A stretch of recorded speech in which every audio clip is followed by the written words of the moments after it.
Hello and welcome to this edition of Naturally Scott. I'm Scott Harris, and I'm excited that you guys are here. I always am. Every time we do one of these, we're talking to somebody who's got some kind of fascinating background and involvement in nature. Birding, animals, parks, maybe something different. Today's guest is Dorian Anderson. You may know Dorian. He wrote a book called Birding Under the Influence, Cycling Across America in Search of Birds and Recovery. Dorian was an alcohol and drug addict as a young man, traded that in for an addiction to birding and photography. He's got a fascinating story, including the fact that he bicycled 18,000 miles or nearly 18,000 miles across America. He's going to share that with us along with some stories from his international birding. He's now doing international guiding. As a matter of fact, while I'm recording this, he is on his way to South Africa, so it's going to be fun. If you get a chance, at the end of every podcast, I do something called Field Notes, where for 5, 6, 7 minutes, I go and just share some interesting facts about a particular bird or animal or park. Today's is a crested caracara. I got back just a few days ago from Texas. Saw a collection of 42 crested caracara, which was amazing. That motivated me to do the field notes on that. So stay tuned, enjoy, and I really, really appreciate you taking part in this. Hello and welcome to this edition of Naturally Scott. I'm Scott Harris, and I'm very excited about my guest today, Dorian Anderson. Dorian's got a fascinating background in history that I think you guys are going to find interesting and different from many of our other guests, and especially from many of our other birders. As a number of our guests are, Dorian is a guest also in the book, Why We Love Birds, which will be coming out in the spring of 27. He's one of the 52 birders that was in that. And Dorian, I don't know if I ever shared that with you, but I got your name from Bruce Wunderlich over at BWD. I didn't know that was the connection that was made. Well, that's great. Bruce, I see him whenever I'm in Ohio at the biggest week. There you go. And when I was interviewing Bruce, when we wrapped up, before I could even ask him, he would say, he said, by the way, you need to contact this young man and talk to him, which is how I initially found you and read your book and enjoyed our conversation. Excellent. And I'm thrilled now to bring that into today. Yeah. So we're going to do a little bit chronologically, although I have my notes in order here, and then I wind up jumping around based on your answers. But let's go ahead and start in Philly. You had a nice upbringing. You had parents who were not terribly interested in nature and wildlife. Okay, not at all. I was being polite, but we'll throw that aside. And somehow you wound up as a birding fanatic. And as we'll talk about during the podcast, it's not surprising you jumped in it with both feet. You have an addictive personality, and we're going to talk about that today. But let's go back to when you were a kid. When did you discover birds? So I started birding really young. I started at age 6 or 7. I kind of discovered the interest on my own in my backyard. My family lived downtown in the concrete jungle in Philadelphia until I was around 6 or 7. And then we moved to the Chestnut Hill area of the city, which looks more suburban than it does urban. But right as my parents were willing to turn me loose into the backyard, I started to notice chickadees and nuthatches and cardinals and blue jays. And because I'm a naturally curious person, I needed to know what all of these things were. And so I found an old pair of binoculars that belonged to my dad, and my mom bought me a bird book. And I just kind of started birding in my yard, trying to figure out what are all these feathered things that are in our pine trees and our oaks and our hedges and kind of all through the neighborhood. So I started out at the most localized level possible. And then it grew from there to local nature centers. And then my family would often go to the Jersey Shore. So I'd bird watch at the Jersey Shore, and we were there. And my parents were willing to, in the pre-cell phone days, drop me off. I was 8 or 9 years old. They'd drop me off and be like, we'll be back in 3 hours. So they'd drop me off at a reserve, and I'd walk around or explore on my own for that time.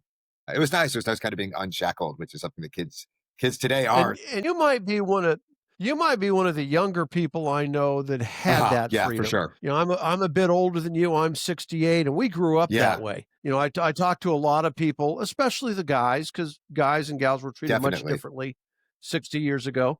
But we were tossed out of the house on Saturday morning and told to be back when the street lights went on. If we were lucky, we were given $1 in a sack lunch, and there were no cell phones. There was no checking in. Our parents didn't know where we were. If that happened today, if my daughter did that with her son, they would take him away. Yeah, I mean.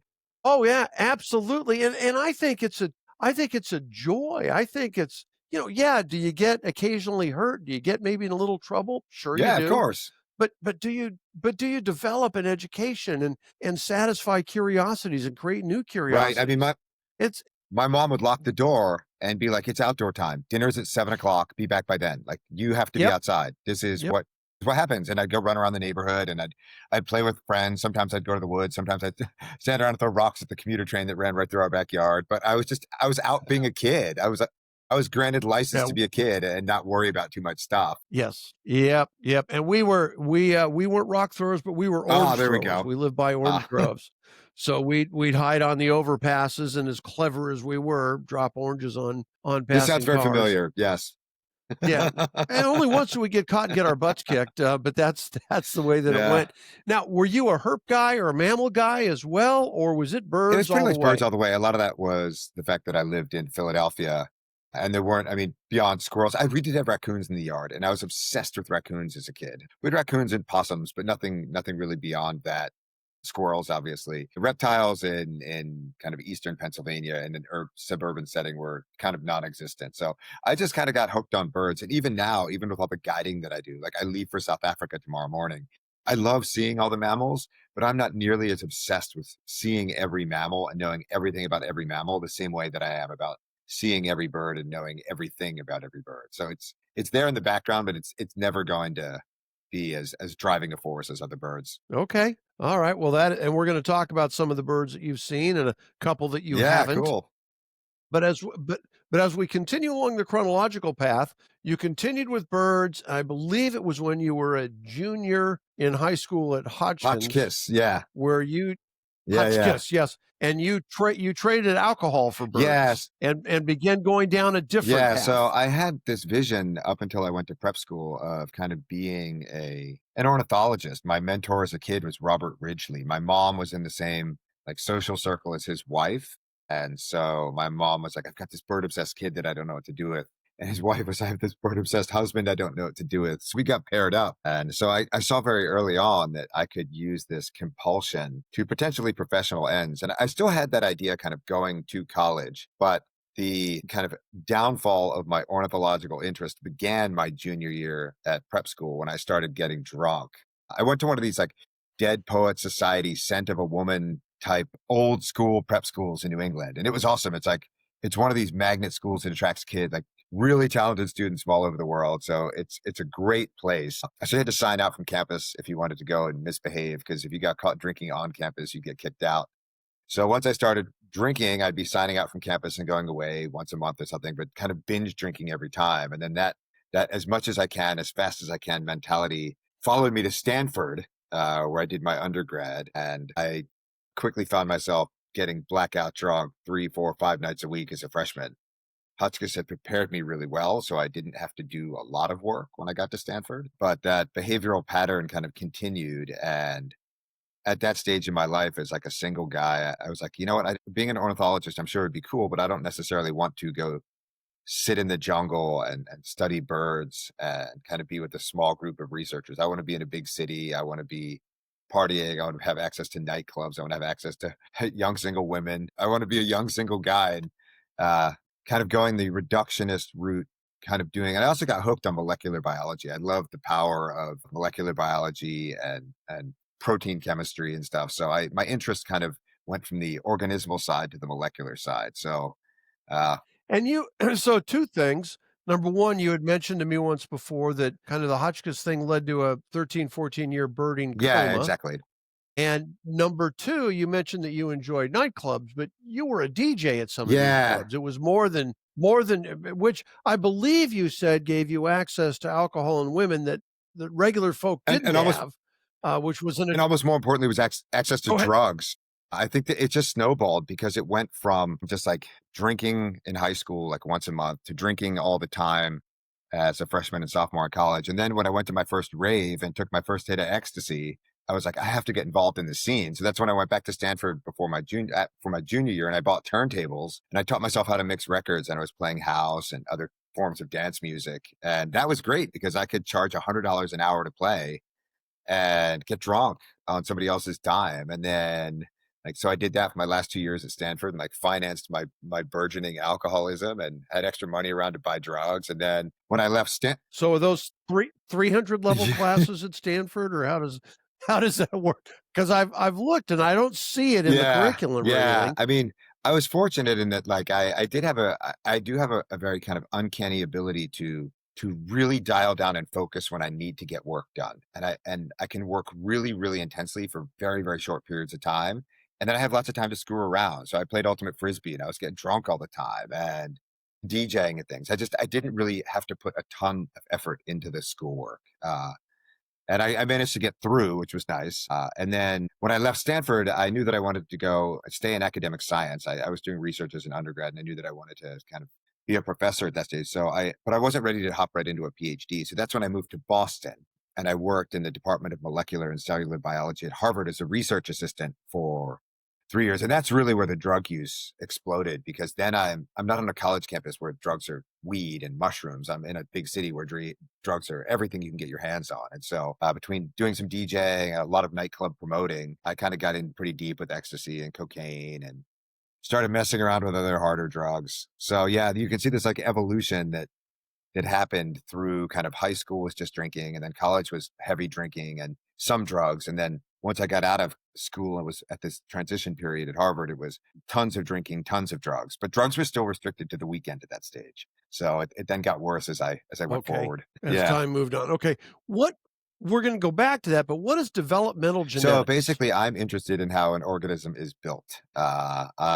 Every organism, at least metazoan organism, you have an egg and a sperm come together, and then there is this series of events that the genes dictate that kind of helps build the organism. So cells have to divide, and you have to specify different cell types, and tissues need to organize, and organisms like tissues need to take specific shapes, and you need to wrap muscle around bones. You need to put head here and feet there. So basically, how does an organism orchestrate its intrinsic blueprint to become a fully functioning reproductive entity at that stage? So it's really interesting. So little Okay. things like as an undergrad, I worked on how different subtypes of neurons are specified in the mammalian cerebral cortex. So you don't just have neurons, you have all sorts of different types of neurons, and those are all specified through specific molecular pathways. And then as a research assistant, when I was at Harvard, I worked on how does an embryo kind of break you start out as a hollow ball of cells, which doesn't really have any axes. Everything is radially symmetrical, but at some point you have to decide, the embryo has to decide, I'm going to put my head here and my feet here and my left here and my right here and my dorsal here and my ventral here. So there's all these like molecular asymmetries that are set up in the early embryo to allow these axes to be assigned in the correct orientations. Yeah, we took different paths. I designed ads and wrote brochures. I owned a marketing company. So there we go. Now, at some point, you started to realize this might not be a long-term way to live. Yeah. And Well, and you the drinking or traded the academia, or well, both. actually both, if I remember our conversation. But you did tell me that there was a period where you transitioned away from drugs and alcohol and either renewed or newly took on birding and photography, and because of your personality became addicted to those as well, but those might be considered by most to be a Yeah, healthier for addiction. sure. Yeah, so I think that there's a missing piece of the puzzle here, and that's when, after I finished at Harvard, I moved to New York to start my PhD, and I again had envisioned myself as a college professor throughout this trajectory. And so when I got to NYU, I specifically chose NYU amongst a bunch of schools because it was in Manhattan, and which is the biggest party in the world. And so once I got there, like that's where things really kind of got off the rails. I was drinking a ton. I was drinking 4 or 5 nights a week. What was weekend drug use in Boston became midweek, multiple time a week cocaine use when I was a graduate student. So the first 4 years of my graduate career, I was doing, again, developmental genetics, molecular cell biology, were like a big blur. It was almost like I was kind of getting a PhD and partying with like a second PhD on the side in my academic pursuits. But I got 4 years into that, and then you can read about this in the book, but basically there's a lot of personal stuff there. But effectively, I got sober in my fourth year of graduate school. Actually, at the end of my fourth year, no, at the end of my fifth year, God, so long ago, end of my fifth year. And despite my behavior, I'd done well enough that I had already secured a postdoctoral position at Harvard Medical School and Mass General. So I got sober. I finished up at NYU, and then I moved to Boston. And kind of in that vacuum that I had created, my work kind of became my initial obsession. And that was not healthy in and unto itself. And as I was starting to question, like, do I really want to go down this continued down this academic road is kind of when my bird watching interest really reemerged, like in the vacuum that my drinking had left behind. So I had the two interests kind of going hand in hand. The nice thing is that birding is something that can be done casually, like academic science is something that has to be done at 110 miles an hour. And I was at a really competitive place. So I had to make the decision of like, do I want to do this forever? And the answer was no. And then if the answer is no, then what? And Was that a was that a tough answer to yeah, it come was. to? I mean, I think that when I was drinking, I was the fun guy. I was the guy that anybody could call any night of the week. It didn't matter if I had an exam the following day, and I would go out drinking and partying. And so I had surrendered my identity once when I got sober, and I had to find like a new friend group and a new peer group, and I wasn't hanging out at nightclubs. I had to like redefine myself. And so, but in the background of that, I still had this goal of being a professor. And so as I had surrendered my identity once when I got sober, the thought of having to do it a second time in terms of like moving away from this academic trajectory to something that I thought might make me happier. I didn't know what that other thing was yet, but I realized that one of the things I got caught up in was trying to be the smartest guy in the room. And while I loved academic science, I loved the accolades that came with it and the fact that everybody thought I was really smart, almost more than I did the scientific investigation and the scientific inquiry. I love that stuff, but it's incredibly frustrating and slow and tedious. And it never gave me the chance to use what I thought was my best skills, which is my ability to communicate and motivate and inspire. So that like the idea of leaving academic science for anything else felt like this dagger because that's what I told everybody I was going to do since high school. It's like, I'm going to be a professor. And as soon as you resign that ambition, at least in my mind, I thought I'd be this massive failure. And kind of that's the genesis of this bike trip. And I don't feel like a failure anymore. So it's all good. Well, that is good. And let's talk about that. So you decided to do a big Ah, year, and as so many people seem to do, there was a hook to your yes. big year. Whether it's Miller working the whole year or Kaufman thumbing his way around the country, or in your case, you swore off gasoline and diesel as well as drugs and Yeah, yeah. alcohol. And so you swore off some big stuff before you took off. And I think you were out there 18,000 Yeah. miles Yeah, you yeah. That's pedaled. just shy of 18,000. And okay, and you pulled up 618 Yes. birds, which by the way is a larger number than you might think because part of Dorian's swearing off of gas and diesel meant no Right. pelagic trips. So some of those birds that people were able to rack up out there, you did not have Correct. access I could to. do some sea watching. I could do some sea However, watching to get some of them, but I couldn't get onto a pelagic boat. but couldn't Yeah. go offshore, couldn't go into the Gulf Stream. But in trade, you won Sonia back. Yeah. So that is the chronology here is a bit complicated because we've inserted Sonia. Sonia actually surfaced during my time at NYU. So Sonia was my girlfriend at NYU. She was not at NYU. I met her in New York. She worked a real person job and wasn't a student. But I met her when I was back at NYU. And effectively, she is the woman who precipitated my sobriety after I sufficiently mistreated her too many times. So that was what got me sober. And then she agreed through a complex series of events to move to Boston with me for my second stint there when I was a postdoc at Mass General. And she was very supportive of this bike big year idea when it finally crystallized in my head. So I had Sonia back long before I got onto the bicycle. So Okay, I yeah, misunderstood. I had Sonia Okay. back long, and it was her who actually was like, "You should quit your job and execute this bike big year because if you don't do this now, you'll regret it for the rest of your life." And I think that she kind of gave me the strength to quit my job where I might not have otherwise found it. So Sonia was kind of part of the narrative for the 4.5 years or so leading up to my departure and was firmly kind of in my camp, so to speak, by the time that I took off. So the bike trip was as much kind of as it was half of it was like, I need to figure out what the hell I want to do with my life. And I thought that the best way to do that was to kind of reconnect with the young kid who I'd kind of like left behind when I started drinking and partying and forgot about birding. Birding was always there in the background, but it was never a thrust, so to speak, of what I was doing from age 17 to 30. So there was kind of like, what the hell am I going to do moving forward? And the best way to figure that out, I think, is probably to look back to my childhood and latch onto this bird interest. So it's kind of like looking forward and looking back as I got onto the bicycle. Which is great. And you mentioned that she was supportive of the trip, and you mentioned that if you didn't do it, you would regret it for the rest of your life. And I don't know if I've shared with you in the past, but in 1981, my wife and I were kids and fairly recently married, and we sold everything. We sold our home, we sold my wife's business, Combined, we had about $1.87, and we jumped in a Honda Accord and drove around the Mhm. country. We went all 48 states, down into Mexico and up into Canada, and it was spectacular. It was a great trip. But one of the things that we discovered when we were doing that was that our peers were not terribly Mhm. supportive of the idea. And I think part of it was because it held a mirror up to their life that maybe some of these things are possible. But the group that was supportive were people that were 50, 60, Uh-huh. and older. And that phrase came up all the time, which was, I had something similar in mind. I wish I had done it. I had always wanted to X and I never did. And I don't regret getting married. And I don't regret having kids, but I do regret not Yeah. biking across America or living in Alaska for a summer.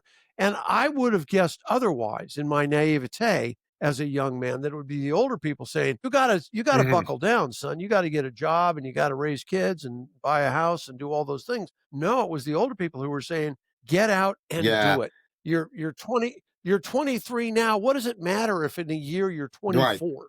It seems like a lot to you, but it's truly not. Yeah. So to have, the love of your life, as it turns out for you, and I had the same thing in my wife, to support what is really an insane idea. But my wife was Mhm. remarkably supportive. If you feel we need, so it's a neat thing to have, and I'm glad you did it. One of the things that came out of that was your book, which is Birding Under the Influence, Cycling Across America in Search of Birds in Yes. Recovery. So was the book planned when you pedaled away from the East Coast, No. or was that something that, okay, so No, tell I us about mean, it. there was so much. So everybody who'd done these big years before me utilized planes, trains, automobiles, basically like modern 21st century transportation. And so it's relatively straightforward what to see and how to go about things, right? It's you travel as much as your wallet will allow and you find a bunch of birds. Whereas I had to kind of reinvent birding around the limits of a bicycle in my body, which nobody had done before, at least not at the national scale. Some people had done kind of county big years or state big years by bike, but nobody had committed to like, I am going to not drive for an entire year and I'm going to bike around the entire lower 48 states before I did. So it was, yeah, And not drive, by the way. You didn't accept that's drives right. from anybody. You didn't take rides.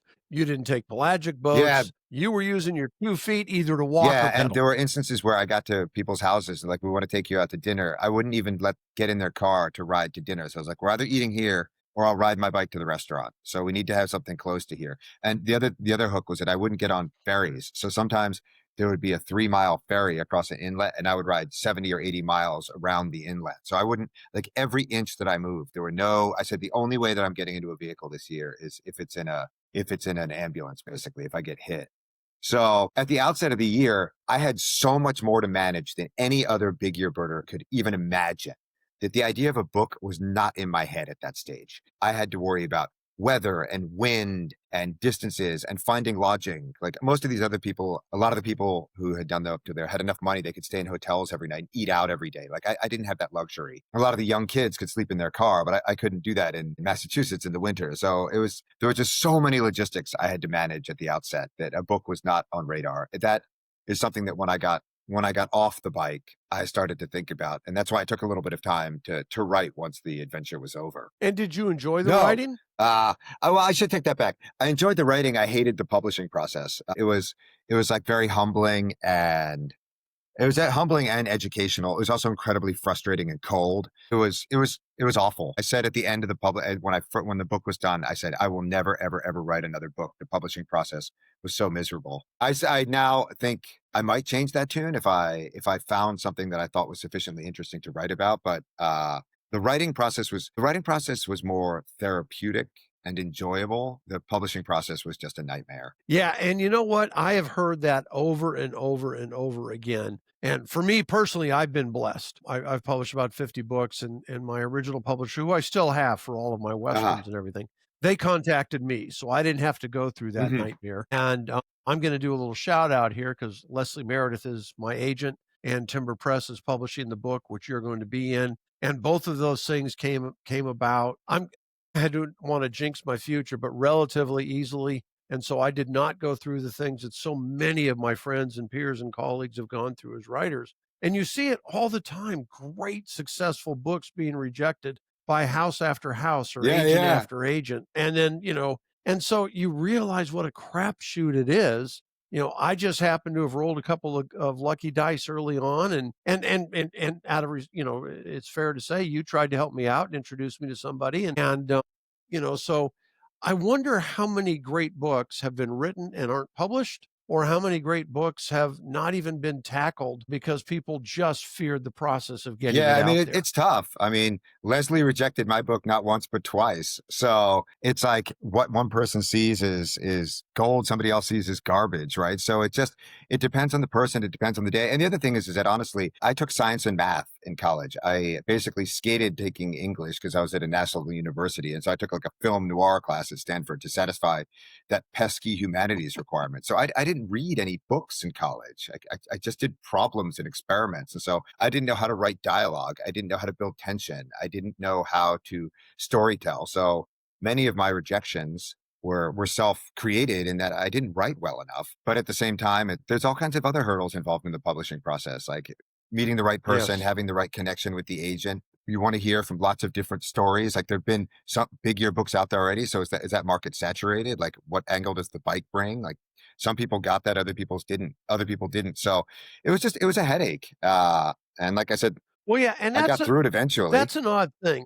The old joke about the only people banks will loan money to are the people that don't need it. And so when you were mentioning, well, there's a lot of other big year books out there, and there are, some are good, some are crap actually. But when you're talking to agents and talking to publishing houses, if they'll use the fact that there's a lot of them out there as a reason to reject your book. We don't need Right. another book. And then if it's a book that no one else has done, it's like, if no one else has done it, it's probably not a Right. good idea. Exactly. And so the book that you're in that I wrote, Why We Love Birds, no one else has done a book Mhm. like that. And so some of the publishing houses were, well, no, we don't want to do it because nobody else has done it. I think that's a great Yeah. reason Yeah. to You don't do want it. to just recycle the same idea again and again. That's no fun. Right. And that's why, well, anyway, a whole different story for a Yeah. whole other Yeah. conversation. But if you do come up with something that you want to write, I hope that you do, because I enjoyed reading this book and I would enjoy reading your next book out I'm as glad to hear well. that. Thank you. Yeah, absolutely. So you wound up as an East Coast boy living on the West Coast in Mateo, right? Northern Yeah, I California? live just south of San Francisco. Until very recently, my wife has worked at Airbnb and she is in the midst of taking some time off and making a job switch. So we love it here. Like the birding is great. It's a great place to bike. It's very bike friendly. You might notice the bags under my eyes. That's because I have been on three like 10-hour pelagic trips in the last 4 days. So there's lots of great pelagic birding around here. That's why I look so exhausted this morning, and I leave for South Africa tomorrow. So it's a great base to like see a lot of the world, from which to see a lot of the world. And yeah, it's nice. I mean, having the Well, weather and fluctuate let's between 50 and 80 is pretty nice as well. I would think so. We've been under that heat dome out here in South Carolina for a month, and it's just been in the last few days that it's dropped down to a nice temperature, so I'm thrilled. Now, biking is still a big part of your life, and at least when we spoke last, you had a California state list of 475, but more significant, 358 of those were by And bike. yeah, the update now is 360 because I got solitary sandpiper, which is quite a rare bird in coastal California, and I got spotted owl just north of San Francisco. There's a small population that I actually spent 2 days to go up there and get. Yeah, so I have two eBird accounts. So what I do is I do all the birding that I do, whether I'm guiding, whatever I'm doing, I'm eBirding from the eBird app. And then what I can do when I'm on my bike is I share those bike-based checklists with my bike accounts. I have now birded in like 11 and everything. This is not put my bike on the car, drive somewhere and ride. That's cheating as far as I'm concerned. Like the idea is that every ride starts and ends at my apartment, whether I go out for an hour or whether I do like a 5 or 6 day loop and return to my apartment. I play that like county listing game on my bike. So I've chased the same bird, like the same rare bird, like yellow green vireo in like 3 or 4 different counties on my bike from my house. So that's how I stay fit. I eat a ton of food when I'm on these tours because we're eating in nice restaurants all the time. And so then when I come back to California, I ride my bike around and have to burn off all the weight that I've put on. But yeah, biking is still a really big part of my life. When we're done here, I'm going to hop on my bike and go for rides that I'm tired of my flight tomorrow and I can sleep. But yeah, it's something I still really enjoy. That's a good way to plan. Now, you had mentioned to me in a previous conversation that you thought chasing birds by plane, you used the word ridiculous. And obviously, there are people Yeah. that differ. There are enthusiastic listers that will jump on a plane to track anything down. But for the audience out here, as we define the word ridiculous, I think it's reasonable to point out that you once chased a sanderling 60 On my miles bike. by Yeah, bike. for sure. Yes, there are others who might That's define that ridiculous. as Yeah. ridiculous. So one man's plane is another man's 60 Yeah. mile I bike think the big ride. thing is I used to care a lot about my ABA list. I used to be in the mindset of like, I got to get this list as high as possible. As I've traveled more and more internationally, I'm like, why do I care about my ABA list? Like, why would I fly to Texas to go see an Amber Stonechat when I can go to Thailand for 2 weeks and see 1,000 of them, as well as 600 other species of birds? The ABA list doesn't mean anything to me anymore. Like, you know what? If there's an ABA bird that I hadn't seen before, like Taiga bean goose or something that shows up 2 hours down the road, I would probably go get it. But I think that Okay. once you bird I internationally, and not everybody has those means, like I totally get that. But if I'm going to fly, like flying to Texas for one bird, I'd rather fly to southern Mexico for 400. That's how I look at it. Okay. Well, now this is a little interesting because you mentioned that the ABA list is not terribly important to you any longer. But the last time we spoke, you were missing two birds on the ABA list, the black rail and the buff colored nightjar. I do feel compelled to ask you about So, those, even though the list is not as important as so it yeah, once so was. those two birds are my two herd only birds on my North American list. So I've heard black rail on 5 or 6 different occasions, ironically, every time by bike as I'm biking around the San Francisco Bay. And then buff collared nightjar, I've heard on 2 separate occasions in Arizona. And that's an example where it would be easy for me to fly down to Arizona in May and see that bird. But I just don't care enough to do it. I'd much rather. So if you're down there in May, you'll Right. go If I'm leading a find it, tour down there. but you're not going to go in May Right, just to exactly. find It's it. like if I'm down there leading a tour, maybe I go in 2 days early to go look for buff collar nightjar and or photograph like all the resident stuff. Yeah, like especially these rarity things. And you know what? Like it doesn't hurt anybody or anything if somebody wants to chase rarities. I'd much rather save up the money. I'd rather let like 5 North American rarities go and not fly for those 5 and take all of that money and go to Colombia for 2 weeks and see 800 species of birds. You know, that's how it is for me. Well, there's a certain logic to Uh, that. There's and the thing is, I think that's one of the joys of birding is that everybody gets to define it for there's no right or themselves. wrong way. Right. Some people, Exactly. yeah, some people keep lists, some people don't. Some people focus, as you mentioned, on a county or a state or a country. Others are worldwide birders, and you're doing a lot of guiding now around the world, Yeah, right? it's busy. Which is, which is, which is allowing somebody else to write the check for you to travel to all these amazing Yeah, I places. mean that's kind of the guide life is that it's relatively meager pay, especially like I couldn't live in coastal California on a bird guide's pay. Let's be honest. I need my wife's tech salary to live here. But yeah, it's a ton of fun. Like I started out ironically during the pandemic when it was too much of a headache and or too intimidating to travel overseas. So I started out guiding domestically, but I have done more and more international travel on my own in the last few years. So my wife and I went to Southern Africa in 2022 for 6 weeks. And so I learned a lot of the birds there. And so I started doing some photo stuff there and then some birdie stuff. So it's like I've fallen in and been able to build up my guiding resume. So I now do a lot of stuff in Southern Africa. I do a bunch of stuff in Southeast Asia. I do a little bit of stuff in South America, a bunch of stuff in North America, but it's fun. I mean, it's a real challenge. I love the clients, like being able to share my birding interest with people is great. And then getting paid at least something to go birding is a blast, right? So, I mean, it's a pretty ideal existence. It's tiring. I mean, I do this trip in South Africa. I leave tomorrow and I'm gone for 28 days. I go in a couple of days. I lose 2 days getting there. I get there a day early, do 23-day tour, and then I lose a day getting back.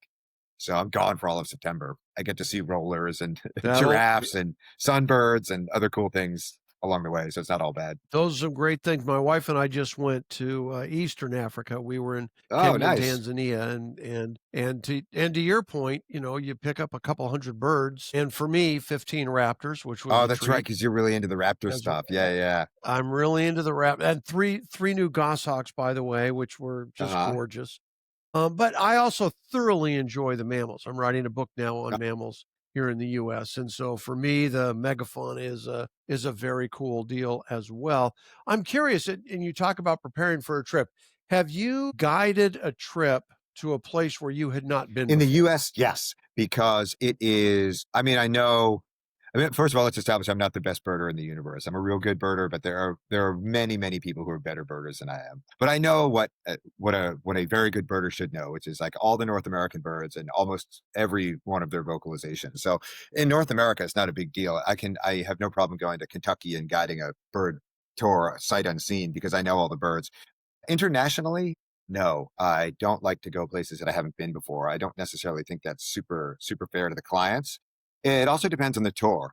Photo tours have a bit more flex. So I guided a photo tour in Kenya alongside a local guide, and I had done a ton of stuff in Southern Africa already. So I knew all the families. I knew, generally speaking, what to expect. But I didn't need to know the vocalization of every little cisticola because people who come on East Africa photo stores don't care about photographing 20 different types of cisticola. They want to see secretary bird. They want to see ground hornbill. They want to see cheetah. They want to see roller. They want to see other types of hornbills. They want to see the marquee stuffs. In that instance, I accepted that assignment sight unseen, and it worked out fine. Clients were stoked. So a lot of it is using judgment. I mean, a little plug for tropical birding. One of the things that we do is we do a lot of custom tours. And so whenever somebody requests a custom tour, we try to have the most likely guide to lead that tour speak directly with the clients to see if it's going to be a good match and to see if that particular person can provide what the clients want. Like I had somebody ask me to lead a birding tour in Colombia, and I'm like, I've been there a bunch of times, but this would be so much better if I pass you to Andres. He would be much better to do that as he lives in Ecuador and knows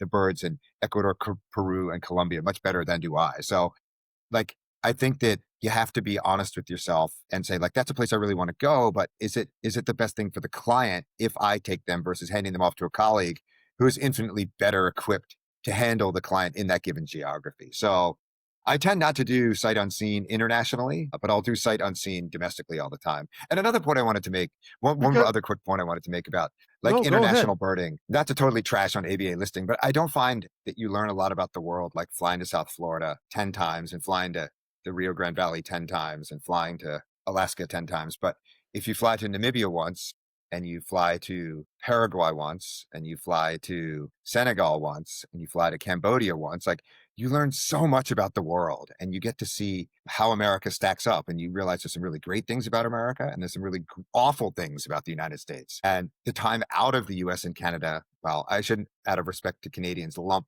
Canada in with the US anymore. When you get out of the United States and see how other countries, including Canada, do things, it provides perspective that generally speaking that ABA birding doesn't provide. So that's another I plug think for that's international fair. And I birding. also no, that's fair. And I want to back up and point something out. And I'm not Yeah, complaining yeah. about this, nor will I name the group because there's no Hmm. reason to. But I did a trip down in Panama and I signed up with a tour group because I didn't know Panama. I'd never been. And I picked the wrong Hmm. group. And I wish I had had that conversation in advance. This was a group, and including the other guests, by the way. I was the rough edge Hmm. on this one, if you will. But they wanted to go from sunup to sundown nonstop. And when I say nonstop, if they saw a bird, they checked it off Hmm. and kept moving. Nobody wanted to sit and enjoy the bird. And for me, I do. If I see a new bird or a new squirrel or a giraffe, I want to savor it. I want to enjoy it. I want to imprint it on my brain and bring it back with me. And so I found myself, I just, a couple of days, I just didn't Hmm. go out with him. You needed a break. You I needed to just went out on decompress. yeah, I needed to stop and actually enjoy the animals Hmm. and the birds, and so I did that. But when you mentioned, talking to people in advance to make sure that there's compatibility, it's not just personality, it's also the personality of Yeah, the trip, exactly. is and I learned that on that trip. I know now if I'm going to bring on a guide for a day or if I'm gonna go somewhere for a week or a couple of weeks on a tour, I need to make sure it's compatible with what I wanna do. And I'm not saying the other way is wrong or that anybody, that's what they wanted. And they would get together every night and all they wanted to do was go through Yeah, their yeah. lists, check them off. And I wanted to talk about the bird and the habitat. And Yeah, anyway, it's an and that interesting stuff's thing. important. Like when I have clients on set departure tours, I tell them afterwards, I'm like, look, you can book any tour you want with tropical birding or other company. But if you book with tropical birding, like please come and talk to me before you book anything because I can tell you like that tour is a lot of walking. That tour is a lot of driving. That tour moves pretty quickly because there are a ton of species that people want to see, or that tour moves pretty slowly and is a great tour for kind of casual photography as you're going along.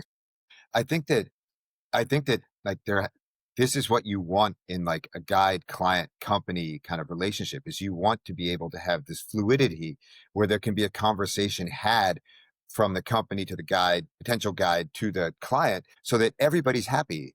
I'm talking with two couples now who want to go to Thailand in 2027 and kind of trying to tweak they want to do private things, kind of trying to tweak the itinerary so each of them gets exactly what they want. One wants to move a bit slower, one wants to do some photo. And I love doing this kind of stuff. I'm an engineer at heart. So kind of taking an existing itinerary and tweaking it and optimizing it to make someone happy is awesome, because then they get exactly what they're paying for. Because let's be honest, these tours are Yes, expensive. Like, they you want are. people to be They happy. are. Yeah, yeah, you do. You want them coming back and Right. thrilled about it. And, and managing expectations in advance is a Yeah. huge part of that. Like I said, the tour I took in Panama, I'm pretty sure that the other half dozen people that were with me Yeah. thought it was great. I think they got what they wanted. I think they were thrilled. And the only person it appears that did anything Uh, wrong was me. I did not do enough homework in yeah. advance. And so to your point, and the group you're working with is called Yeah, they're Tropical one of these Birding. big international eco tour, mostly birding Okay. companies, but we were on tours to everywhere that a person could want to go birding, you know? All right. Well, we'll throw their Oh, logo even up on the better. screen and a phone number, a web. Yeah, absolutely. If people want to track them down or track you down, then they Yeah, can and do I that encourage there. people, I mean, honestly, And, if you have questions about our tours, contact me, even ahead of contacting the company, because I can then, if you're going to ask about something in Brazil, I can point you to the guide who's most likely going to run that tour, because I'm ill-equipped to do anything in Brazil. So, and that's the thing, is it like, okay. no matter who you book with, like, ask questions. Don't just read the itinerary and say, this looks good, and then send in the deposit check. Say, hey, look, can I contact somebody who was on the tour last year? Or do I know somebody who might have been on this tour? Or like, do your research. Like, every company runs things slightly differently, and there's a time and a place for it all. But like, don't just read the itinerary and write the check. Like, ask as many questions as possible of the company and of other At people, which because that's your right. Like, do the research.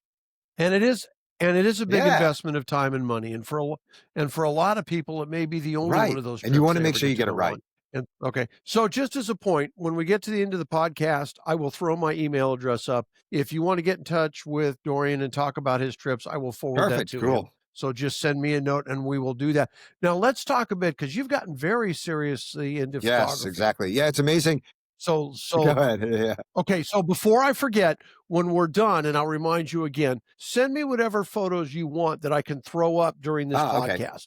Because when it goes into production, my guys can put those photos up. And so you are welcome to send them to me and share them with the good folks. Obviously, you get the photo credit for it. But I see your photos on social media, and I love the fact that you explain them. You give us your f-stop and your all the details and the information and why you shot the particular shot. I think that's great. So tell me how you got into it, and it seems like it's exploded a bit and really become a big deal Yeah, to I mean, you. I kinda got interested in photography when I was a teenager, kind of pre-drinking, but I didn't really have access to a good camera or anything. I did take a photo class in high school, which was fun, but that had nothing to do with birds. But it was really when I got sober and I stopped buying drugs and alcohol all the time and spending all my money on records, that like, the money from my research started to pile up, and I was like, "You know what? I mean, I can get involved in bird photography. I can buy a decent rig, I can buy a decent lens." So I bought a big 500 millimeter lens, and I bought what was then a Canon D body, and I basically just taught myself bird photography. I used a lot of these online communities like Fred Miranda, Birds as Art, which was Arthur Morris's blog, Naturescape. So you can put up images as you're learning how to shoot, and people will give you critique. They've all devolved into, unfortunately, like, oh, that's a really nice shot, even if the shot is total shite. It's really hard to get honest feedback anymore on anything for fear of hurting people's feelings. But when I first started, I'd put up shots and people would be like, dude, this is trash. And this is why. And then I'd be like, okay, I can think about that for when I take the next picture. Which, by the way, 98% of people really Uh-huh. appreciate that. I get that your loved ones want to say, "Oh, Dorian, Right. great shot, of the blurry bird that you Right. can't identify."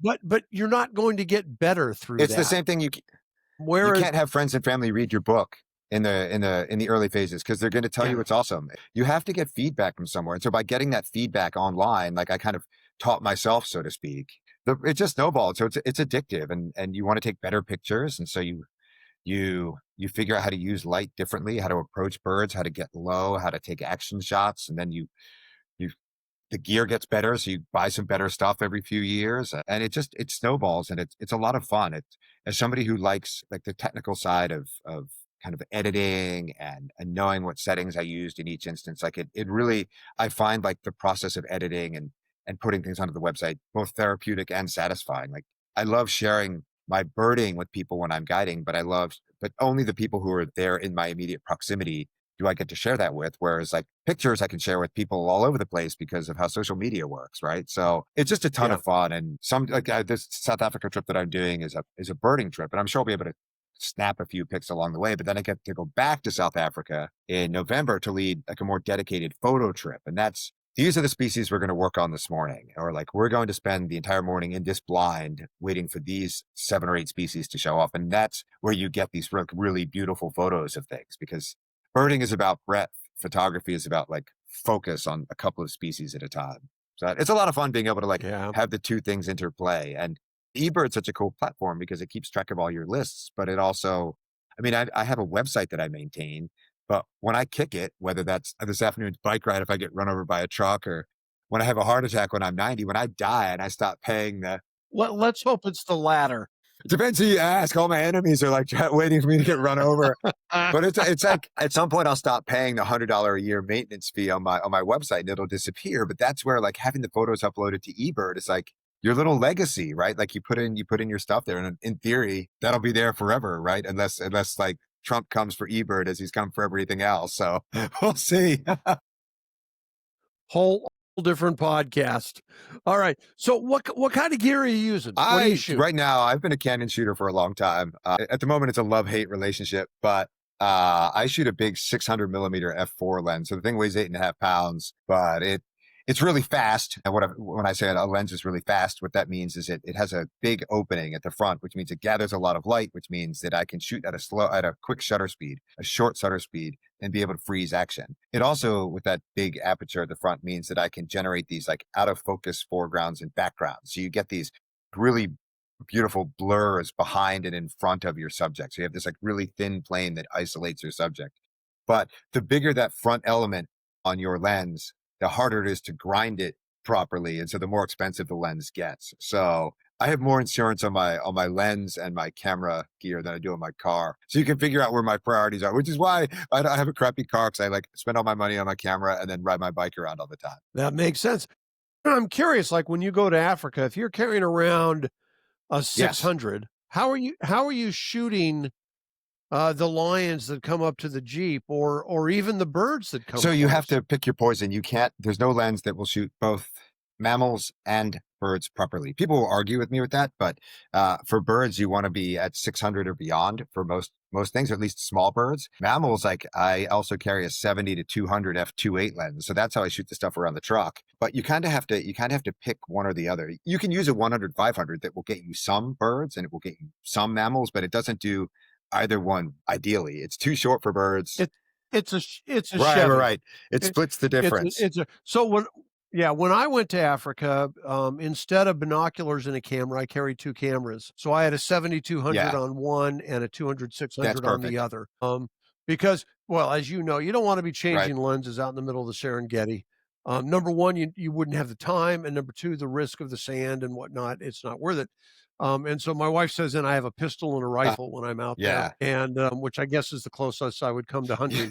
But that's what worked for me. So if I go out, like I went on a pelagic a couple weeks ago, and I knew we were going to see some marine mammals while we were out there, and hopefully up close. So I had the 7200 for that.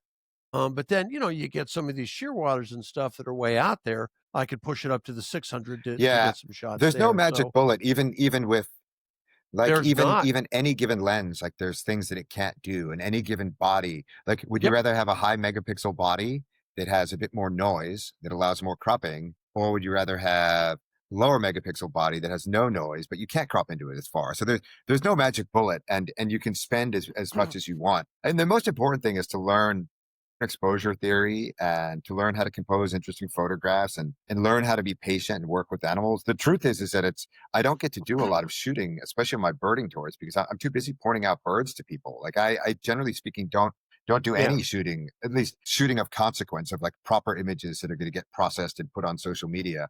I don't take any of those images on birding tours because I'm too busy finding people birds, clients, birds. It's really when I can go out and I'm like, okay, I've got like when I was in Australia last month. I found two beach stone curlews, and I spent 2 afternoons working with this pair of beach stone curlews, and I got them to trust me on the first day. So the second afternoon, when I went back with perfect light, like I had them right in front of me crawling. I was crawling around in the sand. I crawled like a couple hundred meters over the sand approaching them and things. So I love the process of working with a bird that way. And then I have like these killer full frame images and like setting sun light of these super cool birds that you can't see in North America. Yeah, which is awesome. You know, my best friend's flying out here from California. He comes in tomorrow, as a matter of fact, and actually from Arizona. He's coming in tomorrow. He's going to be here a few days, and we've been invited to speak at a college and talk Hmm. about photography. And he's a professional photographer, and he's extraordinarily good. But we see things very differently. He sees everything through Uh-huh. landscape. That's what he does. I see everything through Hmm. eyes. So if I can shoot a Right. whale's eye or a raptor's eye, or so we are on opposite ends of the spectrum. Neither is Right. right or wrong or better or worse. But I think it's going to make for a really interesting couple-hour lecture, because you know that some of the students are going to say, well, yeah, I want to get the close-ups of the animals and this and that. And others are going to say, no, I want the mountain range, or, the bank of trees. And so if there's a bank of trees and there's, let's say, a raptor in it, I see the raptor and 600 and how close Hmm. can I get?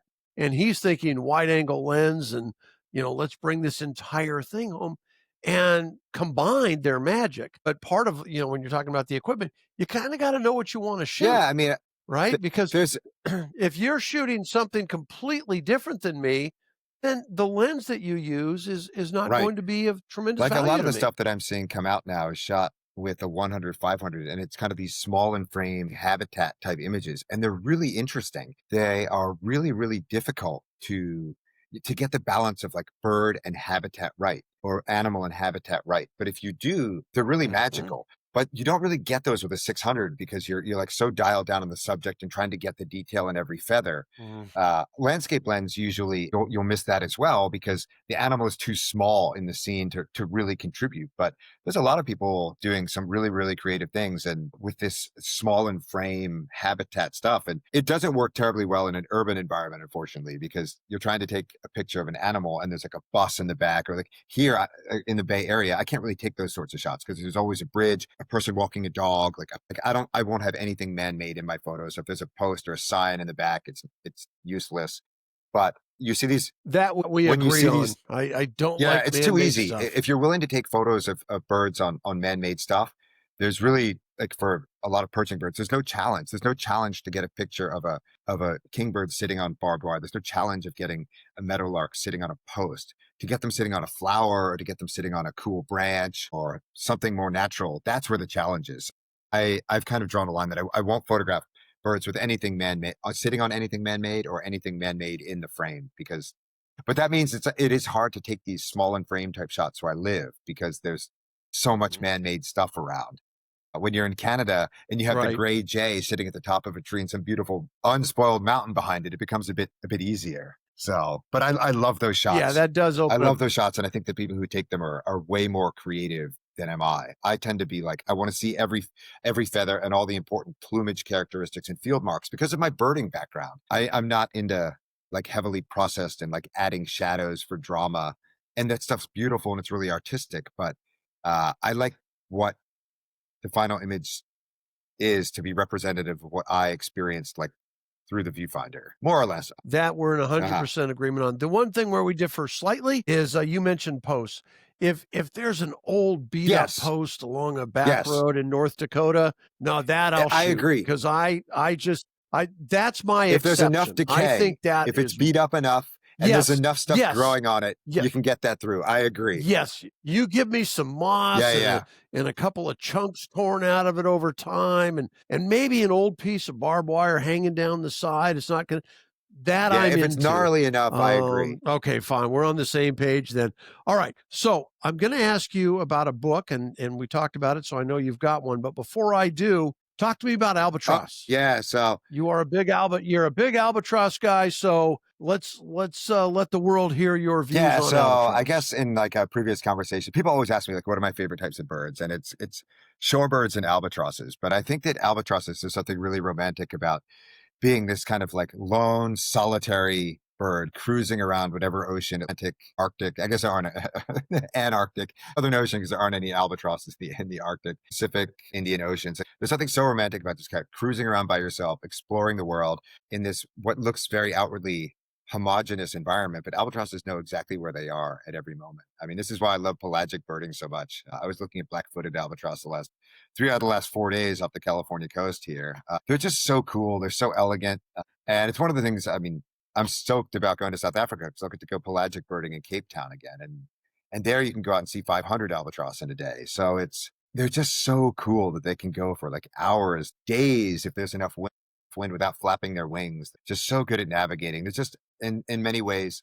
Now I realized I was riding my bike when I did my bike big year. I was on land, but there was just something romantic about being out on the open road by myself. And albatrosses take that, I think, to the next level of being out on the open ocean by themselves. So I'm a huge fan of albatrosses. Yeah, there's a lot to be said for them, and I think a lot of people that have spent years birding seem to tend Hmm. toward that. And you're right, I think there's a little romance to it, kind of that open Yeah, road for sure. feel, that is, and we all look for different things in birding. We I was speaking to Chris Cooper today, Oh yeah. I mean, he's traveled the world to bird, and that's great, but he could spend his entire life in Central Park in the Yeah, Rambling it's Spring, funny. I would knock into him you periodically know? when the little birding that I did when I was at NYU, like in between DJs and blackouts and experiments, was in Central Park. So I would periodically run into him. I don't think he would know who I am if we were introduced, but he might recognize me. I certainly recognize him after all the publicity he's received and how Well, graciously he he handled certainly that has, and situation, right? So it's yeah, remarkably yeah. gracious, and he's done Yeah, great he's things with it, parlayed it into like a public service message, and he's done Yes, really cool stuff since then. So he was always a nice dude when I met him in and the he is Ramble. very yeah, and you're right, he's very gracious about the woman in the incident, doesn't use her name, doesn't show any anger, and he wound up winning an Emmy and writing a Yeah. best-selling book and getting involved in Black Birders Week. And anyway, but it is interesting the way that people, I mean, if every day could be late April, early May in Central Park, Chris Cooper would be Uh-huh. thrilled. That would be a great place for him in life. And for other people, they want to get out and see something Uh-huh. different all the time. I've not been to Paraguay, or I've not been to South Africa, and I want to do that. I want to make that part of my life. And I don't think it's better or worse. It's a different kind of education. You talked about that earlier in the podcast. It's not giving you a lot to Hmm. contrast, but on the other hand, you're learning things Yeah, in yeah. depth. And so it's a neat deal. So albatrosses are still among your Yeah, definitely. favorites? I mean, and shorebirds are among my favorites Okay. too because there's so many different varieties. And from a birding standpoint, shorebirds are awesome because whenever a rare one shows up, you know it's going to count. There's none of this. Did it get out of somebody's collection as it is for like parrots, Mhm. for hawks, for ducks, and there's none of this. Did it ride a ship like it is for like other types of passerines and cattle tyrants and snowy owls and all these other things that most likely got to where they were with human assistance? Like you don't deal with any of that with shorebirds. And the other thing is that shorebirds, when you're Right. taking photos of them, you have to lay on the ground and they don't respond terribly well to tape for most of the year. And so when you see a good shorebird photo, you know somebody earned it. Whereas like these toucan photos, it's like all perfect with the mossy branch. That was taken by somebody off the lodge porch, probably with like their third pina colada in their hand. So it doesn't take a lot of talent. You don't really have to earn that photo. You can basically buy it. Same thing with a lot of these like hummingbird, like multi-flash setups that people like plug into. So when you see a good shorebird photo, somebody had to earn it. And when you find one, you know it got there by natural means. Well, those are two good things. I'll keep that in mind the next time I'm looking at your photos. All right. So I like to ask my guests. Now we'll be recommending, of course, that you read Dorian's book, and we'll give you information on that. But you've got a book that you want to recommend that you think maybe people should consider reading. Tell Yeah, us so about I that. recently I started this book a long time ago and read the first half of it and then put it down and then picked it up and reread it and I really enjoyed it. It's got a bunch of raptor stuff in it. So it's like right up your alley. I have it sitting here. So this is written by a woman I went on a trip to Honduras with. Her name is Sophie Osborne, but she's like a conservation biologist. So this is it. It's called Feather Trails, and it's a journey of discovery among endangered birds. And she actually chronicles her conservation work with peregrine falcons, Hawaiian crows, and then California condors. So she has been a lead, anything from support to like a lead type person on all these different projects. So she kind of takes you through the life history of the bird, and particularly interesting in the Hawaiian crow is kind of a lot of the ecology of the Hawaiian Islands and how they've been completely altered by the hand of and presence of humans over the years.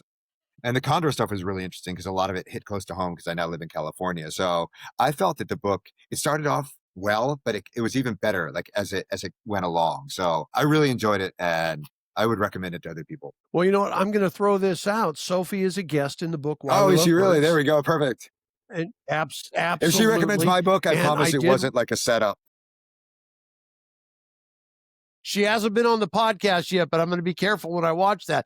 But I have read the book, and the book is what I would call an emotional book. Sophie bears her soul in this book. She buys into the birds. They become a part of her soul, and she shares that, the pain when they lose some, among the crows and the condors especially. I mean, the peregrines are such a great success story of bringing the peregrines back, but the crows and the condors are still a bit of a they're like her challenge. kids. Like she's pouring that much that much energy and that much emotion into them that like if one doesn't survive, it's like gut wrenching, right? It's heartbreaking. Yes, it is. And she brings that to you. By the time that something happens, you're vested in that bird. It is not just a casual, okay, they went out, they fledged 7 and 5 survived the first year. And, that's pretty good numbers. No, you're crying over 6 and 7 being lost. So she does a hell of a job. So I think that's a great pick, by the way. My email should be up on the screen right now as we're talking. And so send me a note. And if you need me to forward something to Dorian, I'll be more than happy to do that. If you get a chance to subscribe, if you're watching this on YouTube, or drop in some comments or hit like, it really does help. I think these messages that the guests are sharing with us are important ones. And I love the fact that they're not all consistent in the way that they think and feel and approach things. And so the more people that get a chance to see it, I think just the better off everything is. So I would appreciate it if you do that. Coming up after this is Field Notes. And Dorian, I don't know if you know this, but at the end of every podcast, I drop in about a 5 to 7 minute thing. I'll pick one area of discussion, a particular bird or a park or an animal, and pull up some fun facts and just chat about it. That's cool. So if you get a chance to stay and watch that, if you get a chance to stay and watch that, please do. We're going to throw up some of Dorian's pictures, and when we have this thing produced, and I'm looking forward to that. And as I say every time when we wrap this thing up, when you're out there doing whatever it is you're doing, and however it is you're doing it, by plane, by bike, by foot, camping, 5 stars, whatever it is, stay safe and stay curious. Thanks so much for joining us, Dorian. Thanks for having me, Scott. And for everybody who stayed through. Oh, you betcha. It won't be the last time, by the way.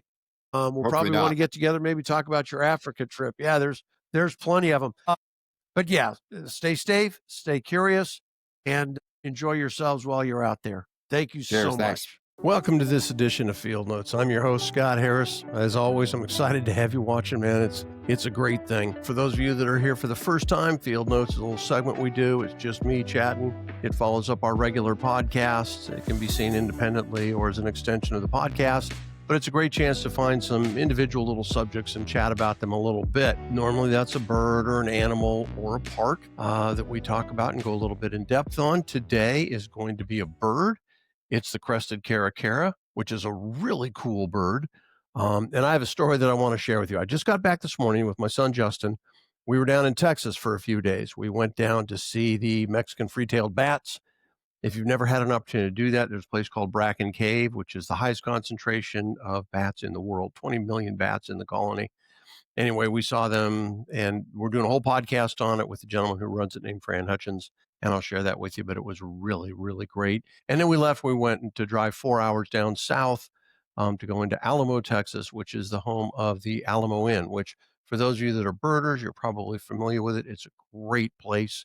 It's run by Keith Hackman.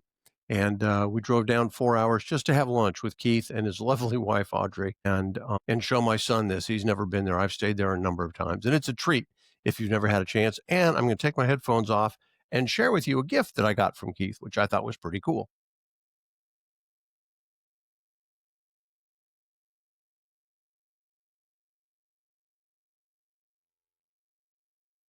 That's my new hat. It was a gift from Keith over at Alamo Inn.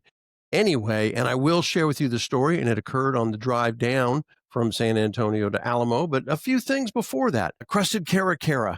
It's not quite a hawk. Of course, it's not a hawk. It's a falcon, but it's not really a falcon. It's kind of a bridge between hawks slash falcons and vultures, if you would, in the way that short-eared owls and northern harriers are kind of a bridge between owls and diurnals. And so that's just something to keep in mind. Falcons are the genus Falco, and here in the States, it includes the American kestrel, the merlin, the peregrine falcon, the prairie falcon, and the gyr falcon. Now, also within the falcon category is the genus Caracara, which includes the crested caracara. That's it. If you see a crested caracara, they have long legs, and that's because they spend a lot of time on the ground. They've got flatter feet than the other hunting raptors because they are walking and running along the ground.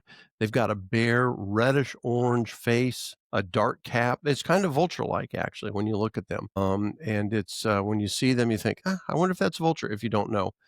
But they are not. They are, however, bold scavengers. When they show up to scavenge something, vultures step aside and leave way until the crested caras are full, and then the regular vultures, the blacks and the turkeys, will come back. And of course, there are no California condors down in the habitat where crested caracara are, but I doubt that a crested caracara would scare away a California condor. They are slower and more deliberate flyers than hawks and falcons, kind of a lazy soaring style. They can hunt, but they don't do an awful lot of it, at least in the air. They scavenge, they're big time scavengers, and then they'll also take out insects and reptiles, whatever they can find as they are walking and running after things in their habitat.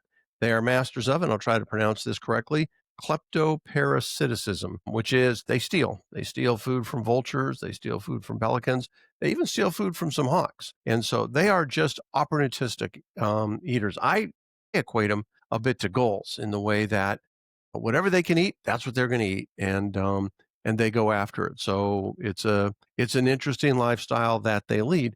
They are generally considered to be the national symbol of Mexico. Some call them the Mexican eagle. They might be the bird on the Mexican flag. Nobody knows for sure, although there is conjecture that that is the case. There's a bird that looks awful caracara-like, perched on a cactus with a snake. Maybe it's crested caracara. I like to think it is, but it is not definitive.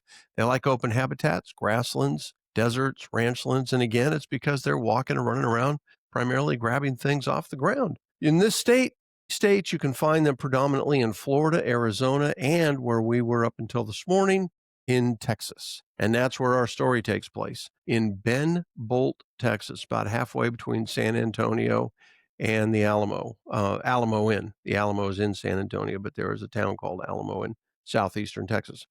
We're driving along the little highway, just having a conversation, my son and I, and then all of a sudden I spot two caracara, and they're both on the ground, and there's a tree, and they're down at the base of the tree. So we pull off the freeway as we do, and as we leap out, my son gets out first because he's on the passenger side, and he starts to yell, "Dad, there's 5 of them.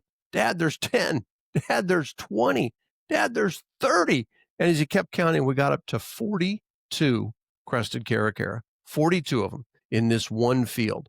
Now, a lot of that is because there was a John Deere out there and it was plowing and it was just turning stuff up, moles and voles and killing reptiles and insects. And if it didn't kill the insects, it got them moving. And 42 crested caracara had gathered, which was just amazing. I called 3 of my prominent birding friends who between them have over 150 years of experience. None of them had ever seen anything like that. I got some pictures, which I'm sharing with you as we go through this. And by the way, as you're looking at the pictures, I want to acknowledge that some of the real tight close-ups of the caracaras, well, I took them of birds in captivity when I was on the board of a raptor center. So when you see those ones that are very artistic and very close up, those aren't mine. The ones in flights and the ones in the field. The ones in the field aren't great shots, but they show you what the field looked like. And showed you, samples of the caracaras gathering in groups of 2, 4, 5, 6. And I'll throw up a shot of the big John Deere that was doing the plowing, which was really cool. And at one point, all 42 of the crested caracaras were on the ground at one time. There wasn't a single one in flight. And then the John Deere switched, turned around and came back toward the birds. And maybe they were full. And so they all took off. It was just, they were gone. And the John Deere kept plowing. I imagine they may have come back, but we were on our way to lunch with Keith. So we did not stay any longer. And it reminded me, by the way, the old line, everything's bigger in Texas. Maybe groups of caracara are as well. So if you get a chance to see caracara, they're really spectacular birds. There's also yellow-headed caracara, which I've seen on my trips down to Central America, but now they're showing up in Florida and maybe taking up residency. Nobody knows yet, but they're a beautiful bird as well. And it's one of those things where they strike me as almost more beautiful than the crested, but I think it's because you don't see them as often. It's a little bit like the blue jays and green jays. You see green jays very rarely, unless you're down in Texas, and you see blue jays all over the country. So when you see a green jay, it's like, oh, wow, that's so gorgeous. Same thing with the yellow-headed caracara. I'll throw a picture up of that as well. My email will be up there right now. If you've got any questions, man, send me an email. I am happy to answer them. If you can subscribe to this, maybe throw down some comments or click like, it's a big help. It spreads our audience out a little bit. It allows us to bring in more guests and share our message with more people. And I'd love for you to do that. So thanks for staying. Thanks for listening to this edition of Field Notes. As always, stay safe and stay curious. Have a great day.